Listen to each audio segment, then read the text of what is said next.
Hi, so we're making rainbow cookies today. I have the almond paste. It's 1 8-ounce pack and it's in there and ready and mashed up, and then we'll get to the next step. For the second step, we're gonna use egg yolks. So what you're gonna do is separate out the eggs, so into egg whites and yolks. So separate those out. We're gonna actually go ahead and use next just the egg yolks, then the butter, which is 1 cup of butter, which is actually 2 full sticks.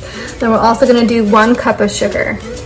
Alright, so I did also forget to mention that we are using 4 eggs, and those are the 4 eggs that are separated. Also, you're gonna have to preheat your oven to 350. Alright, so here we're just well incorporating and whisking away, like I said, the 4 eggs of just the egg yolks. And we have the 1 cup of sugar and the butter.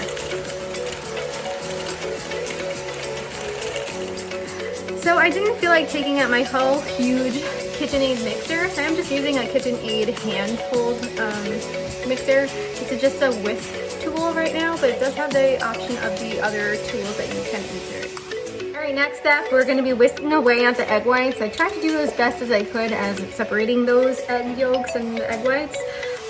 So here we go. This is going to take a couple minutes. It's usually probably like, I would say 4 to 5 minutes to get stiff peaks, but I'll show you how I get there.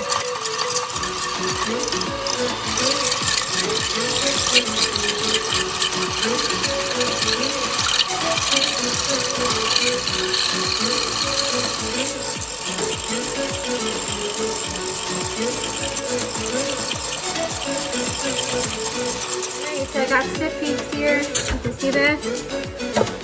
And we're on to the next step. Alright, next up, we got this batter back up. I'm going to take the stiff peaks that we just created. We're going to fold that into this. So the key thing and the secret trick is that you don't want to overmix this. You just want to well fold it and fold it in, but you don't want to overmix that, because once you overmix that, we just completely wasted time on making those stiff peaks. Okay, so I did just mess up and I forgot to show you the last step that I just did. I did just add in 2 cups of all-purpose flour.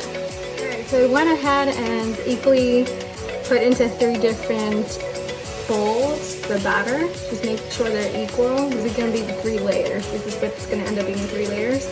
We're actually going to use green food coloring and red food coloring. One is going to stay the natural color that it is. Be very, very careful when you're using the food coloring.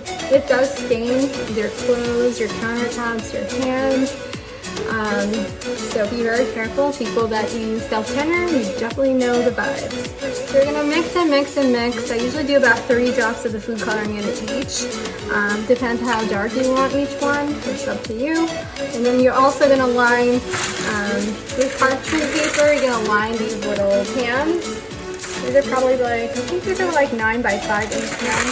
Just make sure they're all equal, so they're gonna equal out to your rainbow cookie pan size. Alright, so there we have it. This one ends up being natural. It looks like hummus. It's definitely not hummus. It definitely has a consistency of a hummus-like. Next step is we're going to spread them onto the parchment paper pans. So that part's really important. Be very careful in how you spread them out. However you spread one out, you're going to spread out the next and the next. You want them to look very equal because you're going to have to stack them on top of each other once they're fully baked.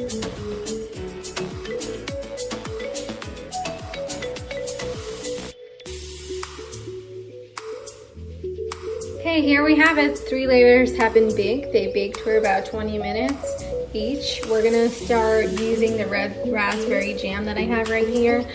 What's really common is using red raspberry jam in between when you stack them, and also apricot is really popular as well. So you could do 1 layer red raspberry and the other layer apricot, or whatever you would like. I'm gonna go ahead and do just raspberry for the entire.